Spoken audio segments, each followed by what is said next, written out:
بسم اللہ الرحمن الرحیم۔ السلام علیکم ناظرین، امید آپ خیر خیریت سے ہوں۔ ایتمیر بن گویر ایک کتا ہے جو اسرائیل کا منسٹر آف نیشنل سیکیورٹی ہے۔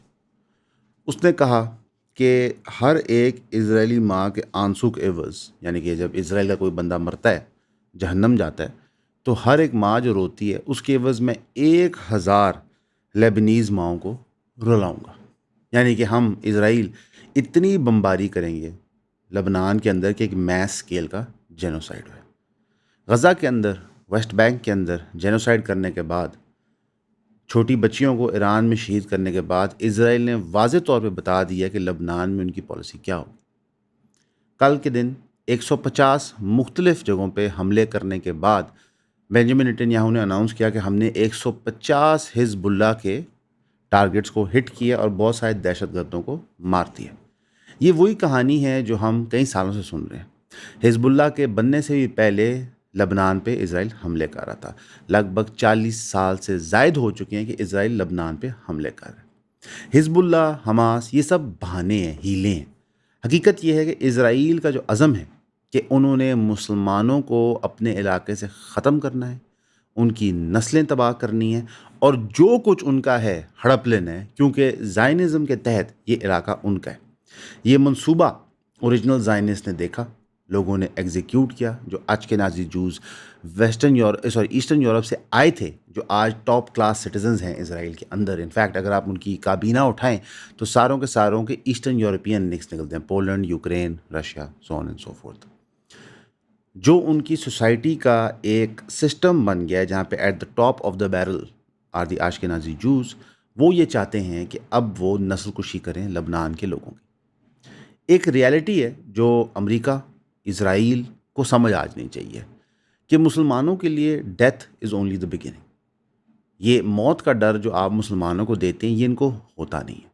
آپ جتنے مرضی بندے ان کے شہید کر دیں، جتنے مرضی بندے کی نسل کشی کر دیں، یہ پھر آپ کے خلاف کھڑے ہوتے ہیں۔ یہی وہ وجہ ہے کہ غزہ جیسا چھوٹا علاقہ آج تک فتح نہیں ہو سکا، کہ غزہ جیسا وہ علاقہ جہاں ہر طرف اسرائیل بیٹھا ہوا ہے، ہر بارڈر پہ اسرائیل بیٹھا ہوا ہے، پورٹ پہ اسرائیل بیٹھا ہوا ہے، جہاں کوئی ایئرپورٹ نہیں ایگزسٹ کرتا۔ اگر ایک چاول کا دانہ بھی اندر جاتا ہے تو اسرائیل کنٹرول طریقوں سے جاتا ہے۔ Despite all of this, Gaza جس طرح اسرائیل کو رزسٹ کرتا ہے، وہ بھی ایک مثال ان ٹو اٹ سیلف ہے۔ عمر مختار جب اٹالین سے خلاف کانکویسٹ سے لڑ رہا تھا تو اس سے جب کیپچر کیا گیا تو سوال پوچھا گیا کہ what will it take for your men to surrender. اس نے کہا کہ یہ آپشن نہیں ہے، ہم یا جیتیں گے یا مر جائیں گے، اور گیم وہاں رکے گی نہیں۔ ہمارے مرنے کے بعد اگلی نسل ہے، پھر اگلی نسل ہے، پھر اگلی نسل ہے۔ یہ ایک عزم ہے مسلمانوں کا، جو وہ بے شک اسلام بھی اتنا پریکٹس نہ کرتے ہوں، بے شک وہ نمازیں بھی نہ پڑھتے ہوں، وہ عزم ان میں ایگزسٹ کرتا ہے۔ کیوں؟ کیونکہ مسلمان وہ لوگ ہیں جو ہمیشہ مظلوم کے ساتھ کھڑے ہوئے۔ آپ ہسٹری اٹھا کے دیکھ لیں، جب عیسائیوں کی حکومت تھی فلسطین کے علاقے کے اندر، تو وہاں پہ جو ظلم اور بربریت نافذ کیا گیا تھا، تو جب مسلمان حکمران آ کے اس علاقے کو فتح کرتے تھے تو یہودی سب سے زیادہ خوش ہوتے تھے کہ یار اب یہ ہمیں ہمارا مذہب پریکٹس کرنے دیں گے۔ اگر آپ آج بھی بات کریں تو فلسطین کے لوگوں نے، جب وہ برٹش فلسطین تھا، تو جو یہودی کمزور تھے ایسٹرن یورپ میں، جن کو ان کے ملکوں سے نکالا جا رہا تھا، دھکے مارا جا رہا تھا، ان کو ویلکم کیا تھا اپنے علاقوں میں کہ چلیں آپ یہاں پہ رہ لیں، ہم آپ کو پناہ دیتے ہیں۔ مسلمانوں کی بالعموم اور فلسطین کے لوگوں کی ایک خصوصاً یہ طبیعت ہے کہ وہ لوگوں کو اپنے حلقوں میں ویلکم کرتے رہتے ہیں، کیونکہ جو اس علاقے کا کلچر ہے from the times of Judea to today, وہ یہ ہے کہ یہاں پہ ہر کوئی جو ایمان والا ہے، وہ چاہے یہودی تھا، پھر عیسائی تھا یا مسلمان تھا، وہ ویلکم ہوتا تھا۔ انفیکٹ جب مسلمانوں کی حکمرانی بھی اس علاقے میں ہوتی ہے تو وہ ہمیشہ انشور کرتے تھے کہ یہودیوں کی عبادت گاہیں، عیسائیوں کی عبادت گاہیں اور مسلمانوں کی مساجد ویل پروٹیکٹڈ ہوں، ویل پرووائڈڈ فار ہوں، اور وہ آ جا سکیں۔ صلاح الدین ایوبی نے جب علاقہ فتح کیا تھا تو انہوں نے عیسائیوں کو پناہ دی تھی کہ جو عیسائی یہاں سے آرام سے جانا چاہتا ہے جائے، جو رہنا چاہتا ہے رہ۔ حالانکہ اس سے 100 سال پہلے جب عیسائیوں نے فتح کیا تھا یروشلم کو، تو انہوں نے مسلمانوں کو، ان کی عورتوں کو، ان کے بچوں کو اور یہودیوں کو قتل عام کیا تھا۔ تو یہ جو دھمکی ایتمیر بن گویر دیتے ہیں، جو بینجمن نیتنیاہو عملیک کی بات کرتے ہیں، یہ ایک فنومینون ہوتا ہے جس کے تحت ایک پرانی جنگ کا ریفرنس ہے جہاں پہ جائز قرار دیا گیا تھا کہ ان کے بچے عورتیں سب کو مار دو، اور یہ وہ ٹرم استعمال کرتے ہیں کہ ہمیں عملیک کرنا پڑے گا، یعنی کمپلیٹ نسل کشی کرنی پڑے گی. تو یہ دھمکی ہمیں دھمکی لگتی ہی نہیں ہے. آپ پاکستان کو دیکھ لیں، انڈیا ہم سے کتنا زیادہ بڑا ہے، اکنامکلی اسٹیبل ہے، لیٹسٹ ویپنس اور ٹیکنالوجی ہوتی ہے. جب ڈرون آتے ہیں تو عام سٹیزنز اپنی بندوقیں اٹھا کے ڈرون کو گرانے کی کوشش کرتے ہیں. یہ کوئی قوم کا نہیں ٹریٹ. مثلا پاکستان کے اندر پنجابی بھی ہیں، سندھی بھی ہیں، بلوچ بھی ہیں، پٹھان بھی ہیں، سرائکی بھی ہیں، گلگتی بھی ہیں، کشمیری ہیں، کئی قومیں ہیں. یہ مسلمان کا ٹریٹ ہوتا ہے. آپ نے عراق پہ حملہ کیا صدام کو گرانے کے لیے، آپ نے دیکھا وہاں پہ کیا ریزسٹنس ملی. ایک ملک جس کی اکانومی آپ نے ٹینک کی ہوئی تھی، جو ٹیکنالوجی وائز آپ سے بہت پیچھے تھا. آپ نے ایران پہ حملہ کیا، ایک ملک جو نیوکلیئر پاور نہیں ہے، ان کی اکانومی ٹینک ہوئی ہوئی ہے. آپ نے افغانستان پہ حملہ کیا، پاکستان کے 2 ٹکڑے ہو گئے، انڈیا نے پورا بلکنائزیشن کا پلان بنا لیا. ہم انٹرنلی جتنا مرضی لڑیں، ہمارے انٹرنلی مسائل ہوں. اس پوڈ کاسٹ پہ تو آپ کو پتہ ہے کہ ہم مشہور اس لیے کہ D G S P R press conference کریں گے تو ہم بیٹھ کے اس کی تنقید کریں گے، لیکن ایکسٹرنلی جب ہماری نسل کشی کی کال دیتا ہے تو اس کو ہم قبول نہیں کرتے. اب وہی ہوا جس کا ہمیں ڈر اور خدشہ تھا کہ اسرائیل کو اتنی بڑی چپیٹ پڑی ہے ریجن کے اندر، یو ای کو اتنی بڑی چپیٹ پڑی ہے ریجن کے اندر، اور انڈیا کو اتنی بڑی چپیٹ پڑی ہے ریجن کے اندر کہ یہ چین سے نہیں بیٹھ سکتے. اسرائیل کی تو پوری پالیسی ہی الٹ ہوگی، جس وجہ سے اسرائیل اس ڈیل کو سیبوٹاج کرے گا. اسرائیل نے یہ حملے شروع کیے تو وہاں سے جے ڈی وینس نے وربل اٹیک شروع کیا. وہ وربل اٹیک اتنا سخت تھا کہ موسٹ اسرائیلی منسٹرز کامنٹ ہی نہیں کرنا چاہ رہے تھے اس پہ. صرف وہ کہتے ہیں کہ جی ہم بڑے سرپرائزڈ ہیں، بڑے سرپرائز ہیں. کیوں؟ کیونکہ ان کو یہ ڈر تھا کہ اگر وائس پریزیڈنٹ آف امریکہ کے خلاف وہ کامنٹ کریں گے تو پھر ٹرمپ کی ایڈمنسٹریشن ان سے بہت ناراض ہو جائے گی. اور کیونکہ اسرائیل امریکہ کا پالتو کتا ہے، ان کے پیسے، ان کی ٹیکنالوجی، ان کے سپورٹ پہ چلتا ہے، اس کے بغیر تو اسرائیل کی دجیاں کوئی بھی اڑا دیتا. تو ان کو یہ ڈر بھی رہتا ہے. یہ ویسے ایک خصوصی کمزوری ہے ان لوگوں کی کہ جب ان کا طاقتور دوست تھوڑا پیچھے ہٹتا ہے تو یہ دم دبا کے بھاگ جاتے ہیں.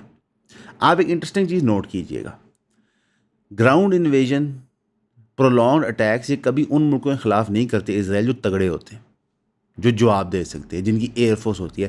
یہ ان ملکوں کو چنتے ہیں جہاں پہ ان کی آرمیز ڈی اسٹیبلائز ہو چکی ہوتی ہیں، ان کے سویلین انفراسٹرکچر ڈی اسٹیبلائز ہو چکے ہوتے ہیں. اگر ان کی فوجیں ہوتی بھی ہیں تو ایئر فورس میں بہت کمزور ہوتی ہیں، مسائلز کو روکنے کے ایئر ڈیفینس سسٹم میں بڑی کمزور ہوتی ہیں، ڈرون وارفیئر میں بڑی کمزور ہوتی ہیں. اس کے باوجود یہ ملکوں کو چھتر مارتے ہیں. تو بنیادی طور پہ اسرائیل کا جو وجود ہے اس کے اندر یہ تپڑ ہی نہیں ہے کہ وہ انڈیپینڈنٹلی جنگیں لڑے. 6 ڈے وار کو بڑا منایا جاتا ہے کہ پتہ نہیں کتنے ملکوں کے خلاف آپ لڑ رہے تھے. ماڑے ملک سن، نئے نئے ملک وہ بنے ہوئے تھے، فوجی ان کی تھی کوئی نہیں، امریکہ کو پورا بیک کر رہا تھا. فیئر فائٹ میں تو اسرائیل بلیو نہیں کرتا. اور اس وقت جو اسرائیل ریئیکٹ کر رہا ہے اس کو لگ رہا ہے کہ امریکہ نے اس کو ابینڈن کیا ہے، لہٰذا وہ ایک اسپوائلڈ بچے کی طرح لوگوں کو شہید کر رہا ہے. اب ایکسیوس نے سوال پوچھا کہ ٹرمپ سے کہ رجیم چینج کیسے ہوا ہے جناب، پہلے خامنی سینئر تھا اب خامنی جونیئر ہے. جس پہ ٹرمپ نے کہا جی خامنی جونیئر بہت ڈفرینٹ آدمی ہے، اس کا باپ بہت ڈفرینٹ ہے، یہ ڈفرینٹ لوگ ہیں. ہار کو چھپانے کے لیے کیا کیا جھوٹ انسان کو نہیں بولنے پڑتے. جو جمعے والے دن شیڈیول ٹاکس تھی وہ تو پوسٹ پون ہوگی، لیکن ابھی بتایا جا رہا ہے کہ ٹرمپ انوائے اسٹیو وٹکاف اور جیریڈ کشنر شاید سوئٹزرلینڈ جائیں for possible nuclear talks with Iran. قطری prime minister Mohammed bin Abdul Rahman التھانی already Switzerland میں موجود ہیں. ویسے ہمارے کچھ صحافی بھی وہاں پہنچ گئے تھے پری ایمپٹیولی، میرے خیال سے یہ پی ٹی وی والے کچھ لوگ تھے اور طلعت صاحب تھے، وہ پہنچ گئے تھے کور کریں گے. ویسے ہمیں بھی تھا کہ یہ لوگ جائیں وہاں کور کریں تاکہ ایک فوری اپڈیٹ آ جائے، لیکن آخری دفعہ جب سارے گئے تھے کوئی کانفرنس کور کرنے تو سموسے چاٹ کھا کے آ گئے تھے. ہوپ فلی اس دفعہ کیونکہ انٹرنیشنل کانفرنس ہے تو ان کو ایکسیس مل جانا تھا، پتہ چلتا کہ جی وہاں پہ کیا ہو رہا ہے. جی صحیح کہہ رہے ہیں. بس جی کیا کریں، آپ کی دعائیں ہیں، بڑا اچھا رہتا ہے. نہیں سر نہیں ہیلو، ہم سرکاری گورنمنٹ کیمپین نہیں کرتے. نہیں شکریہ. گائز بات یہ ہے کہ سرکار دیتی ہے بہت سارے پیسے، مسئلہ یہ ہے کہ ہم لے نہیں سکتے. کیوں؟ کیونکہ ہم نے سرکار کی کرنی ہوتی ہے تنقید، ہم نے آپ کو کوشش کرنی ہوتی ہے بتانے کی سچ. تو اس کے لیے ہم کیا کریں؟ دکان تو چلانی ہے، اے سی بھی بند کرنا پڑ گیا کیونکہ لائٹ کی فلکچویشن ہو رہی ہے، اسٹیبلائزر بھی خریدنے. تو اس کے لیے آپ لوگ ہماری مدد کرتے ہیں. 3000 کی سبسکرپشن وہ واحد چیز ہے جو ہمیں الاؤ کرتی ہے رن کرنے کے لیے. ہمارے میٹرکس کے ممبرز جو اس گروپ میں ہیں ان کو ڈیلی کی 2 سے 3 ویڈیوز ملتی ہیں ایکسکلوسیو ٹاپکس پہ جو کسی اور کے پاس نہیں جاتی. تو بھائی اگر آپ چاہتے ہیں ہم سرکار کو بک جائیں تو اشارہ کر دیں, نہیں تو 3000 کی سبسکرپشن خرید لیں. شکریہ. تو عباس اراغاچی نے اس ساری ڈیولپنگ سچویشن پہ رسپانس دیا. انہوں نے ری ٹویٹ کیا اتمیر بن گویر کو. انہوں نے کہا کہ یہ ایک رینڈم پاگل جینوسائیڈل کتے کا رینٹ نہیں ہے کہ ہوتا نا پاگل آدمی بس بھونک رہا ہے. یہ بندہ پبلک پوسٹ, اور وہ بھی نیشنل سیکیورٹی منسٹر ہے اسرائیل رجیم کا. یہ شو کرتا ہے ان کا مائنڈ سیٹ. یہ ایک جینوسائیڈل ڈیتھ کلٹ ہے, headquarter in Tel Aviv, اور یہ پوری انسانیت کو خطرہ ہے. یہ سارے انسانوں کو خطرہ دے رہا ہے, اور یہ صرف پرماننٹ جنگ چاہتا ہے. یعنی کہ ہمیں بتایا گیا تھا کہ ایرانی جاہل ہوتے ہیں, دہشت گرد ہوتے ہیں, انتہا پسند ہوتے ہیں. انہوں نے اتنی ریزنیبل بات کی. ان کا آپ نے سپریم لیڈر شہید کیا, پھر بھی وہ بڑا دل دکھا کے دنیا کی خاطر, ایران کے لوگوں کی خاطر کہیں نہ کہیں کمپرومائز کرنے کو تیار ہے. لیکن یاد رکھیے گا کہ یہاں پہ مشتبہ خامنہ کی جو ٹویٹ تھی, ہم نے 2 دن پہلے آپ کو بتائی تھی, تو انہوں نے کہا تھا کہ میری دانش کے مطابق یہ کتا ایسے نہیں مانے گا, لیکن میں عزت کرتا ہوں ہمارے پولیٹیکل لیڈران کی, اور اگر ان کو لگتا ہے کہ اس ذریعے سے ایک حل نکلا ہے جس سے ایران کے لوگ پراسپر اور بینیفٹ کر سکیں, تو آپ یہ تجربہ کر کے بھی دیکھ لیں. حالانکہ اس ٹویٹ میں ایک انہیرنٹ میسج میں سارکیزم تھی کہ یار ادھر رزلٹ کوئی نہیں آنا. یہ سارکیزم آپ کو ہماری ویڈیوز میں ملتی تھی, ہمیں بھی نظر آتا کہ یار رزلٹ کوئی نہیں آنا, اسرائیل یہ قبول کیوں کرے گا. مثلا کہ جو نکات سامنے آئے تھے وہ تو سرنڈر کے نکات ہوتے ہیں, جب آپ ہار جاتے ہیں تو آپ سرنڈر کرتے ہیں. ہر حرامی یہ ہے کہ ساؤتھ لیبنان میں کلیش رپورٹ بتاتا ہے کہ اسرائیل نے وائٹ فاسفورس استعمال کیا. یہ ایک وار کرائم ہوتی ہے. ورلڈ وار 1 کے ٹائم سے ایسے لیول کے اٹیکس نہیں ہوئے. آپ کو یاد ہوگا کہ سیریا میں بتایا گیا تھا کہ جناب جو سیریا کے لیڈر کا نام کیا تھا, بشار صاحب تھے, انہوں نے جناب وائٹ فاسفورس استعمال کیا. رشیا کا نام ساتھ آیا تھا, پورا ایک کیمپین چلا تھا. یہاں پہ موقع پہ ایویڈنس مل گیا ہے کہ in the villages of Nabatieh, Tyre, Khiam, Yohmor white phosphorus استعمال ہوا ہے کہ ریزیڈنٹس واپس آئے ہی نہ سکے. کیونکہ وائٹ فاسفورس کا مسئلہ یہ ہوتا ہے کہ وہ ہوا میں ہوتا ہے, اس کو کبھی بھی آگ لگ جاتی ہے, پھر وہ آگ بجھتی نہیں ہے. مثلا کانفلکٹ ختم ہونے کے کئی مہینوں تک اس کو کلیئر کرنا بڑا عذاب ہوتا ہے. اور آپ یاد کریں جو اسرائیل سے بیانات آ رہے تھے کہ ہم نے دوبارہ ساؤتھ لیبنان کو ری پاپولیٹ ہی ہونے نہیں دینا. انفیکٹ اپنے بارڈر پہ ساؤتھ لیبنان میں جو اسرائیل کے ساتھ ہے, انہوں نے گاؤں کے گاؤں کمپلیٹلی تباہ کر دیے, کیونکہ ان کو سیٹلمنٹس بنانی ہے, ان کو نیا سے نیا بندہ بھرتی کرنا ہے, تاکہ وہ سیٹلرز جو ہیں, جو بیسکلی کرمنلز ہوتے ہیں, جو دہشت گرد ہوتے ہیں اسرائیل کے, وہ بفر زون کے طور پہ ایکٹ کریں ان لوگوں کے لیے جو یہ امیر جوز ہیں ٹیل اویو میں رہتے ہیں. یعنی کہ انہوں نے اپنے ملک کے اندر بھی کلاسز بنائی ہوئی ہیں کہ یہ اے کلاس ہے, یہ بی کلاس ہے, یہ سی کلاس ہے, ڈی کلاس ہے, اور اس کے مطابق وہ اپنی سیکیورٹی پالیسی بناتے ہیں. فارمر اسرائیلی پی ایم نفتالی بینٹ کہتا ہے کہ جناب ایران کے پاس آج بھی نیوکلیر پروگرام ہے, آج بھی بلسٹک میسائلز بنا رہا ہے, آج بھی ریجنل دہشت گردی کر رہا ہے, اور رجیم بھی وہیں پہ رہتی ہے. ایران کے خلاف جو کیمپین ہے اس کو سالوں لگیں گے. یاد کریں جنگ کے سٹارٹ میں نیتن یاہو صاحب بتا رہے تھے کہ چند دنوں کی بات ہے, ابھی ہم پھڑکا دیں گے. یہ کہہ رہا ہے جو ایکس پی ایم ہے کہ جناب سالوں لگیں گے. پھر انہوں نے کامنٹ کیا نیتن یاہو کے اوپر. ان کا جی انٹرنیشنل, یعنی جو ایکس پی ایم نے کامنٹ کیا کرنٹ پی ایم نیتن یاہو پہ, کہ اسرائیل کی انٹرنیشنل اسٹینڈنگ اتنی بری ہو چکی ہے کہ شاکنگ ہے. یہ largely because of failures of the government ہے اور ان کی اسٹوپڈ اسٹیٹمنٹس ہیں. نیتن یاہو کو پتہ ہے کہ بین گویر جیسا کتا وہ عجیب پٹھی سیدھے اسٹنٹ اور باتیں کرتا ہے جو اسرائیل کی کاز کو ہارمفل ہوتے ہیں. اب میں بتاتا ہوں یہ نفتالی بینٹ کو پرابلم کیا ہوئی ہے. جو باتیں بند کمرے میں کرنی تھی, جو جینوسائیڈ بند کمرے میں کرنا تھا اور پبلکلی ڈینائی کرنا تھا, جو نسل کشی بند کمرے میں کرنی تھی اور پبلکلی ڈینائی کرنی تھی, جو ریپ کا کلچر پیلسٹینین پریزنس کے ساتھ پرائیویٹلی کرنا تھا, وہ سارے کے سارے اعمال بینجامن نیتن یاہو کی حکومت کے اور پچھلی حکومتوں کے بین گویر اوپنلی آ کے کرتا ہے. آپ کو یاد ہوگا جب فلوٹیلا والے انہوں نے اللیگلی کیپچر کیے تھے اور کڈنیپ کیا تھا انٹرنیشنل واٹر سے, تو ان کو جس طرح انہوں نے رکھا تھا وہاں پہ بین گویر گیا, وہ سارے نیل ڈاؤن پوزیشن پہ تھے, ہاتھ کفٹ بیہائنڈ دیئر بیکس, منہ پہ ان کے ایک کپڑا ڈالا ہوتا تھا, اور وہ گالیاں دیتا تھا, برا بھلا کہتا تھا, چیئرنگ کرتا تھا, ہوٹنگ کرتا تھا. میں آپ کو ایک اگر خوفناک کہانی بتا دوں نا, ایک اسرائیلی پرزن کی سٹوری, تو آپ کے رونگٹے اٹھ جائیں گے. اسرائیل کی جو آئی ڈی ایف ہے, انہوں نے پیلسٹینز کو جو پکڑا ہوا تھا ان کے اوپر وہ کتے چھوڑ دیتے تھے, اور ان کتوں کو انہوں نے باقاعدہ ٹرین کیا ہوا تھا کہ وہ انسانوں کے ساتھ جنسی زیادتی کرے. اگر آپ نے اسرائیلی پریزن ریپ کلچر کی بات کرنی ہے تو اس پہ سینکڑوں آرٹیکلز موجود ہیں کہ کس طرح وہ اپنے پریزنس کو استعمال اور چلاتے ہیں. تو یہ جو چیزیں چھپی ہوئی تھی اسرائیل کے بارے میں جو دنیا مانتی نہیں تھی, جو اگر آپ کسی کو بتاتے تھے وہ کہتے تھے آپ کنسپریسی تھیورسٹ, آپ کو پتہ ہی کچھ نہیں ہے, وہ بین گویر جیسے لوگوں نے کھلے عام آگے کر دی. جس طرح ٹرمپ اور اس کی ایڈمنسٹریشن, انہوں نے کھلے عام آگے کرپشن کی ہے, کھلے عام آگے سٹا چلایا. ٹرمپ کا جو بیٹا ہے وہ ڈینیل کارمیئر, جو ex U F C light heavyweight اور ہیوی ویٹ چیمپئن ہے, جو یو ایف سی کا کامنٹیٹر ہے, وہ یو ایف سی 250 فریڈم جو وائٹ ہاؤس میں ہوا ہے وہاں پہ جانے سے پہلے ٹویٹ اپلوڈ کرتا ہے جہاں پہ وہ اس بچے کے ٹیکس لگاتا ہے. ڈونلڈ ٹرمپ کا بیٹا ہے, ایرک ٹرمپ ہے, میں شاید میں نام نہ لے رہا ہوں, میسج لگاتا ہے کہ جناب یہ مجھ سے پوچھ رہا ہے کس پہ شرط لگائی جائے, کون سا پلیئر انجرڈ ہے, کوئی انسائڈ نیوز دے دو. یہ لوگ جواری ہیں, ان کے خون میں یہ سٹا ہے اور وہ یہ سٹا کراتے ہیں. تو ٹرمپ نے یہ ساری آ کے چیزیں سامنے کر دی. وہ کہہ دیتا ہے کمرے کے پیچھے ہو رہی ہیں, میں سب کو سامنے کر دوں گا, میرا کیا جاتا ہے, میں ٹرمپ ہوں. تو یہ جو امن کا معاہدہ ہے یہ اب دوبارہ ڈھماڈول ہو گیا ہے. آج دیکھنا پڑے گا ایران کیا رسپانس دیتا ہے, کس طرح کرتا ہے, کیونکہ لبنان سے جو چیخوں کی آوازیں آ رہی ہیں, جو نقصان ہوا ہے وہ بڑا خوفناک ہے. اسی سارے دوران یوکرین نے بھی کرائمیا کے اوپر اٹیک کر دیا. یہ وہ علاقہ ہے جو رشیا نے فتح کیا ہوا تھا یوکرین کا. وہاں پہ انہوں نے ڈرون مارے, میسائلیں ماری, اور ہمیں ایکسپلوژن سنائی دیے ساکی, اوکتیاب رسکوئی اینڈ سمفروپول. رشیا کا S-300A ڈیفینس سسٹم وہاں پہ آپریشنل تھا. ساتھ ہی زیلنسکی نے کہا, بڑا خوش تھا اس بات میں, کہ امریکہ نے فائنلی رسپونڈ کیا positivity to the idea of licenses for the production of our missiles. یعنی کہ وار انجن کو وہاں ریو اپ کیا جا رہا ہے.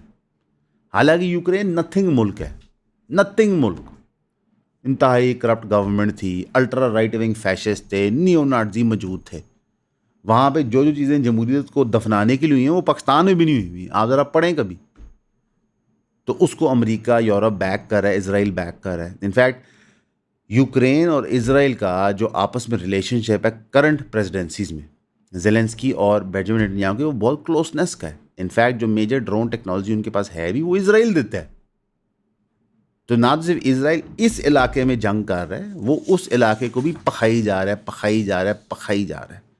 اور اس پکھانے کا رزلٹ کیا ہوگا کہ ایونچولی یہ علاقے ان لیویبل ہو جائیں گے اور ورلڈ وار 3 کے امکانات بنتے ہیں. زیلنسکی نے ایک اور دھمکی دی. اس نے کہا کہ میں لوکشینکو کو 1 ہفتہ دے رہا ہوں to withdraw the military equipment from the Ukrainian border that is being used to adjust artillery fire against the Ukrainian people. اگر وہ یہ نہیں کرے گا تو ہم اس سے خلاف جنگ کریں گے اور ہمیں پھر وہ چیزیں ہٹانی آتی ہیں. اب آپ پوچھو کہ اسد بھائی یہ لوکشینکو کون ہے؟ ابھی آپ کو بتاتے ہیں. یوکرین کے بارڈر کے اوپر بیلاروس ہے. بیلاروس جو ہے وہ کہتا ہے کہ ہم اس جنگ میں شامل نہیں ہوں گے, ہم ایک نیوٹرل رہیں گے. لیکن بیلاروس اور رشیا کے بڑے پرانے مراسم ہیں. بیلاروس کی سرزمین رشیا استعمال کر رہا تھا for strategic interest to attack on Ukraine. یعنی کہ یوکرین نے دھمکی کیا دی جو ایران نے کر کے دکھایا کہ اگر آپ اپنی بیسیں استعمال ہونے دیں گے تو ہم آپ پہ بھی حملہ کریں گے. جس طرح ایران نے UAE پہ حملہ کیا, سعودی, قطر, کویت, جہاں جہاں پہ امریکن بیس استعمال ہوئی, اور اس کا رزلٹ یہ تھا کہ پورا ایریا بند ہو گیا. تو یعنی کہ زیلنسکی کی یہ تھرم ٹو لوکاشینکو بیلاروس کے پریزیڈنٹ کو مینس کہ یہ ملٹیپل ملک اس جنگ میں شاید ڈائریکٹلی انوالو ہو جائے. کیوں؟ تاکہ زیلنسکی اپنی گدی پہ قائم رہ سکے, زیلنسکی کو الیکشن نہ کرانے پڑیں, زیلنسکی کو وار کرائمس کے چارجز فیس نہ کرنے پڑیں, زیلنسکی کو کرپشن کے چارجز نہ فیس کرنے پڑیں. سملر ٹو بینجامن نیتنیاہو, وہ اپنی گدی کو بجا کے بیٹھا ہوا ہے. اور ٹرمپ نے تو کچھ عرصہ پہلے اس کے پارڈن ہونے کی بات بھی کی تھی from the parliament of Israel, اس کو معاف کر دو, یہ وار ٹائم پریزیڈنٹ ہے, پرائم منسٹر ہے. اس نے ابھی بھی ٹرمپ نے یہ کہا کہ جی یاد رکھنا ہوگا کہ یہ وار ٹائم پرائم منسٹر ہے, اس نے بڑا ایفرٹ کیا. یعنی کہ JD میں اس نے تنا اسرائیل کو, ٹرمپ نے تھوڑا سا کور بینجامن نیتنیاہو کو دے دیا, کیونکہ بینجامن نیتنیاہو کے اوپر بھی وار کرائمس کے مقدمات ہیں, کرپشن کے میجر مقدمات ہیں, وہ بھی دم دبائے بچ رہے. یعنی کہ چورن وہی ہے کہ اسرائیل کے لوگوں کو بھی بتایا گیا کہ ہم ہولی لینڈ بنائیں گے, یہ ہوگا وہ ہوگا, لیکن اوپر سے لوٹنے کا کام شروع ہے, پیسے کمانے کا کام شروع ہوا ہے.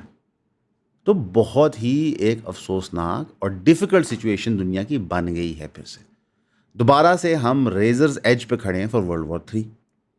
لوکلی پاکستانی گورنمنٹ نے تیل کی قیمت کم کر دی، پیٹرول 74 روپے، ڈیزل 67 روپیز اور کیروسین 48 روپیز. یہ بیسکلی انہوں نے پیٹرولیم لیوی کم کی، اور یہ لیوی کم کرنے کی ہم آپ کو آج وجہ بتا دیتے ہیں. کیونکہ الحمدللہ جو سال کا لیوی کلیکشن ٹارگیٹ تھا وہ پورا ہو چکا ہے، زیادہ پیسے آ گئے. یعنی کہ اس چند عرصے میں قوم کی کھال ادھیڑ کے جو پیسہ سرکار نے کمایا، انہوں نے کہا جی سارے سال کی ساڑھے ولوں ریلیف ہے، 80 سرپلس چلے گئے ہیں. اور آپ سب کو پتہ ہے کہ ہمارا ایف بی آر کا آدھے کے قریب ریونیو پیٹرولیم لیوی سے آتا ہے. جی آپ صحیح سنیں. تو انہوں نے وہ پیسے اکٹھے کر دیے، انہوں نے ریٹ کم کر دی، اور اس کے اندر انہوں نے لیوی آن پیٹرولیم پرائس 106 سے 66 کر دیا ہے. ڈیزل کے اوپر انہوں نے 53 سے 72 کر دیا ہے، وداعتی ہے. کمبائنڈ لیوی ہے 139.22 litre, below the average of 80 per litre. یعنی کہ ابھی بھی ہم اس وقت پہ نہیں پہنچے. میں نہیں کہتا آپ خان صاحب کے وقت پہ پہنچ جائیں یا اس سے پہلے نواز شریف کے وقت پہ پہنچ جائیں، آپ پری وار سٹیٹس پہ نہیں آ پا رہے. یہ تو آپ کے ملک کے حالات ہیں. ساتھ ہی شہباز شریف صاحب نے کہا دیکھیں ہم نے آپ سے وعدہ پورا کیا، گورنمنٹ نے سارے بینیفٹ لوگوں کو دیے ہیں، ریجنل کنڈیشنر بہتر ہونے کی وجہ سے یہ بینیفٹ مل رہے ہیں. ساتھ ہی انہوں نے کہا ہم نے انرجی کرائسس بھی اوائڈ کر لیا، پیٹرول کی لائنوں میں بھی آپ کو نہیں لگنا پڑا تھا. لائن میں کون لگے گا اتنا مہنگا پیٹرول روانے؟ ارے بھائی لوگ تو ڈسکس کرتے ہیں کار رائڈ شیئر کریں یا سائیکل پہ آئیں. امپلائیز نے ہم سے تنخواہیں زیادہ مانگنا شروع ہو گئی تھی. تو میں سارے ملازمین کو بتانا چاہتا ہوں جو یہاں بیٹھے ہوئے بھی ہیں، جو یہ ویڈیو بھی دیکھیں گے، کہ اب پیٹرول سستا ہو گیا ہے تو تنخواہیں ہوں گی کم. دیکھیں پرائم منسٹر صاحب نے کہا ہے، ہم تو ہمارے لیڈر کو فالو کرتے ہیں. تو پاکستان کی گورنمنٹ نے آپ کو پھر چورن بیچا ہے. انہوں نے اپنے پیسے پورے کر لیے ہیں، پیسے پورے کر کے اب آپ کو فرضی ریلیف دے رہے، لیکن اس ریٹ پہ لے کے نہیں آ رہے جو وار سے پہلے تھا. ابھی بھی پیسہ آپ سے کمائیں گے، الحمدللہ نکالیں گے یہاں سے جو نکل سکتا ہے. کمال کی بات ہے. پھر کہتے ہیں یہاں بزنس کیوں نہیں ہوتا؟ سر چیزیں بہت مہنگی ہیں، بزنس کیسے ہو؟ اچھا صومالی پائریٹس کے سامنے کب سے پھنسے ہوئے لوگ، اب تو فیملیاں احتجاج میں نکل آئی ہیں کہ خدا کے واسطے ان بچوں کا کچھ کرو. کراچی پریس کلب کے باہر انہوں نے پروٹیسٹ کیا. پروٹیسٹ جماعت اسلامی نے آرگنائز کیا. فیملی ممبرز آئے لارج پارٹ میں پارٹیسپیٹ کرنے. انہوں نے کہا جی 17 کرو ممبر ہیں، ان میں سے 10 پاکستانی ہیں، 2 مہینے ہو چکے ہیں، بھائی ان سے کوئی بات تو کرے. کیونکہ صومالی پائریٹس کہتے ہیں ہم سے رابطہ ہی کسی نے نہیں کیا ابھی تک. تو اتنا بڑا آپ نے سیز فائر کرایا جو اسرائیل نے 150 اٹیک کرا کے ہمارے لبنیز بہن بھائیوں کو مار کے توڑ دیا. تو یار ان صومالی پائریٹ سے کچھ کر لیں. میں بالکل یہاں پہ ایک بات کرنا چاہوں گا کہ میں تنقید نہیں کر رہا پاکستان کی ریاست کے جو ایفرٹس تھے سیز فائر کرانے کے لیے، لیکن ریالٹی یہ تھی کہ سیز فائر کس چیز پہ ہونا تھا. دونوں سائڈز ولنگ ٹو کمپرومائز ہی نہیں تھی. صومالی پائریٹس کا بھی بقول مہروز کے ریٹ گرتا ہو گیا، شروع ہو گیا. تو جو آپ نے صبر کرنا تھا کر لیا، اب ریٹ نیچے آ گیا، اب مال خریدنے کا ٹائم ہے. یعنی کہ یہاں سے سرکار نے پیٹرول کا ریٹ کم کیا، وہاں صومالی پائریٹس کا کوئی گل نہیں، ابھی تھوڑے کو رینسم بھی کٹ لے لیں گے. ایک سیڈ خبر ہے کہ جو ڈاکٹر مہنور صاحبہ تھی جن پہ کوئٹہ ایسڈ اٹیک ہوا تھا انفارچونیٹلی، ان کو اب امریکہ بھیجا جا رہا ہے ٹریٹمنٹ کے لیے. اٹس سیڈ کہ اتنے سالوں بعد ہم یہاں پہ ٹریٹمنٹ سینٹر اسکن گرافٹنگ کے اس طرح ڈیولپ نہیں کر پا رہے. کیس بھی خاصی ایڈوانس تھا. چیف منسٹر سیکریٹریٹ نے آفیشیل لیٹر ایشو کیا ٹو دی ریلیونٹ اتھارٹیز تاکہ ان کا ویزا پروسیس اسموتھ ہے. ہم اللہ سے دعا کریں گے کہ ان کے لیے آسانیاں ہوں، ان کے لیے بہتری ہو سکے. یہ بہت ہی افسوسناک بات ہے، لیکن اس سے زیادہ افسوس کی تو بات نہیں، خوشی کی بات کیا ہے کہ ہم نے جو پرائیویٹائزیشن آف ایجوکیشن کی تھی، جس کا ایک ہمارا کارنر سٹون تھا یونیورسٹیز، کہ جو اور یونیورسٹیاں بنیں گی، ملک ترقی کرے گا. تو رزلٹس آر ان. پاکستان کی ایک بھی university Q S world university rankings میں 350 میں نہیں آئی. ٹھیک ہے. قائد اعظم یونیورسٹی 381 نمبر پہ تھی، پچھلے سال وہ 354 نمبر پہ تھی. National university of science and technology وہ 371 نمبر پہ تھی، وہ 384 پہ آ گئی ہے. Pakistan institution of engineering and applied sciences, اس نے ترقی کی ماشاء اللہ، یہ 721 سے 560 پہ آئی ہے. یونیورسٹی آف دا پنجاب 542 سے 588 پہ آئی ہے. لمز جو ہے وہ 608 پہ ہے. یونیورسٹی آف ایگریکلچر فیصل آباد 629، کام سیٹ 639، گورنمنٹ کالج فیصل آباد 691، سو آن اینڈ سو فورتھ. کافی یونیورسٹیاں 1000 کے پنے سے اوپر تھیں. جو ٹاپ یونیورسٹیز تھی وہ MIT، Imperial college London, Stanford, Oxford, Harvard, Cambridge, ETH، Zurich, university college London, national university of Singapore. یعنی کہ ہم جو ہماری کریم آف بچے بھی ہیں جو نکل آتے ہیں سسٹم کے اندر کسی طرح ہمارے پرائمری سیکنڈری ایجوکیشن سے فائنل یونیورسٹی میں، ان کو بھی ہم وہ ایجوکیشن نہیں دے پا رہے، حالانکہ کھربوں روپے بنائے جا رہے ہیں اس فیلڈ کے اندر، کھربوں. اور اپنے دوستوں کو امیر کرنے کے لیے سرکار ہر کچھ کرنے کو تیار ہے. They are willing to do everything. This is the reality of the country we live in. پھر ایک بڑا انٹرسٹنگ فیصلہ سپریم کورٹ سے آیا. سپریم کورٹ نے رولنگ کی ججز کی انٹیگریٹی پہ، اس پہ کی پرنسپل اسٹیبلش ہوا. The Supreme Court ruled that removal from services become justified when a judge's conduct compromises integrity, undermines the moral authority of the judiciary and erodes public confidence in the institution. اب یہاں صبر کریں. اس جملے کا مطلب یہ ہے کہ اگر جج پبلک ایٹ لارج کے اندر اس کی فیئرنیس کوشچن ہو جاتی ہے اور اس کی فیئرنیس کوشچن ہونے کی وجہ سے پورے کے پورے ادارے کی بدنامی ہوتی ہے، تو اس جج کو ریموو کر دینا چاہیے. اگر یہ قانون ان افیکٹ آ گیا نا تو آپ کا سپریم کورٹ خالی ہو جائے گا، ہائی کورٹ خالی ہو جائے گا، سیشن والے بیچارے تو ساری طرح انا مسکین. ریالٹی یہ ہے کہ آپ کی جوڈیشری کے بارے میں مشہور کیا ہے. میں کیا کہوں کہ مروز بھائی، اسوا بہن، اگر ایک مشہور ڈائلاگ آپ جوڈیشری کے بارے میں بتائیں کیا ہے. کسی کا مقدمہ ہوتا ہے نا تو وہ کہتا ہے وکیل نہ کراؤ جج کرا لو. یہ ڈائلاگ میرا نہیں، لوگ کہہ رہے ہیں آن میس، اور یہ ابھی سے نہیں کہہ رہے، بائی دی وے 90 سے ہم سن رہے ہیں. مثلاً یہ وہی سپریم کورٹ ہے ہمارا جس نے کہا ذوالفقار علی بھٹو سزائے موت. پھر اس کو کتنے سال لگے ڈیسائیڈ کرنے میں کہ غلطی ہوگی. کتنے سال؟ 45 ایئرس. ٹھیک ہے. یہ وہی سپریم کورٹ ہے جس نے کہا تھا کہ عمران خان کی پارٹی کو کینسل کر دینا چاہیے کیونکہ انہوں نے انٹرنل پارٹی الیکشنز نہیں کرائے. حالانکہ اسی دور میں 2 اور جماعتیں تھیں جنہوں نے انٹرنل پارٹی الیکشنز نہیں کرائے تھے، ان کو سلیپ آن دا رسٹ دیا تھا. یعنی کہ انہوں نے آپ کا ڈیموکریٹک رائٹ کہ آپ ایک پارٹی کے لیے ووٹ کر سکیں اس کو مشکل بنا دیا. یہ وہی عدالتیں ہیں جہاں پہ عمران خان نے کچھ مقدموں کی تاریخ نہیں لگتی اور کچھ مقدموں کی روز پیشی ہوتی ہے. یہ وہی کورٹس ہیں جہاں پہ ڈسپائٹ ہیبیس کی پٹیشنوں کے یہ پولیس کو یا کسی ادارے کو کنونس نہیں کر سکے آپ بندے پریزنٹ کر دیں. یہ بڑا اچھا ہے جی. جسٹس شاہد وحید صاحب نے ایمفسائز کیا کہ when public confidence in judicial officer is fractured it damages the entire structure of the law. These remarks were emphasized by Justice Shahid Waheed, who headed a 3-judge bench, also comprising Justice Naeem Akhtar Afghan and Muhammad Shafi Siddiqui. The role of a judge is not stained only by proven corruption. It is equally darkened by a sustained loss of credibility. اس case کا background کیا تھا؟ یہ Lahore high court registrar and additional district and sessions جج who served in Mailsi Vehari district کے بارے میں تھا.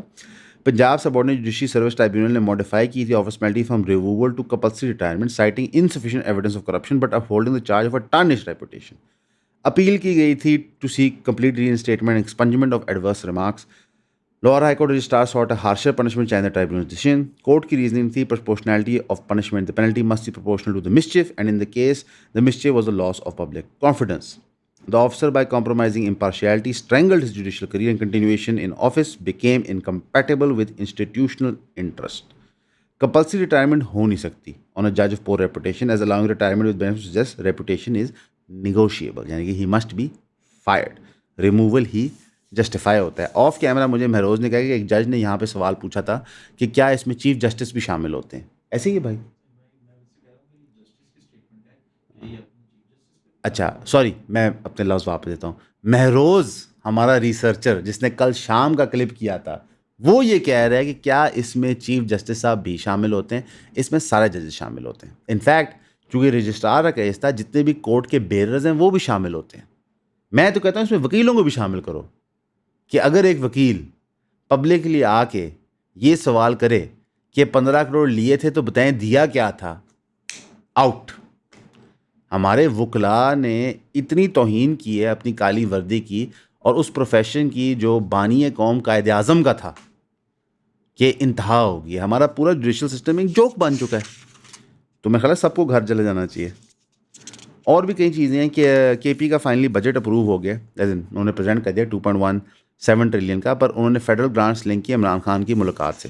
بجٹ کی ڈیٹیل آپ کو ہماری پوڈ کاسٹ میں دیکھنی پڑیں گی جہاں پہ ہم انشاءاللہ کے پی، سندھ اور پنجاب کا بجٹ کور کریں گے. بلوچستان کا ابھی تک نہیں آیا تو ہم یہ 3 صوبے تو انشاءاللہ کور کریں گے اور کوشش کریں گے بتائیں آپ کو یہاں پہ کیا رنگ رلیاں مچائی جا رہی ہیں، کیسے گورنمنٹ جس مرضی کی ہو پیسوں کا استعمال جو ہے وہ اچھے پیمانے پہ کرنا ہوتا ہے.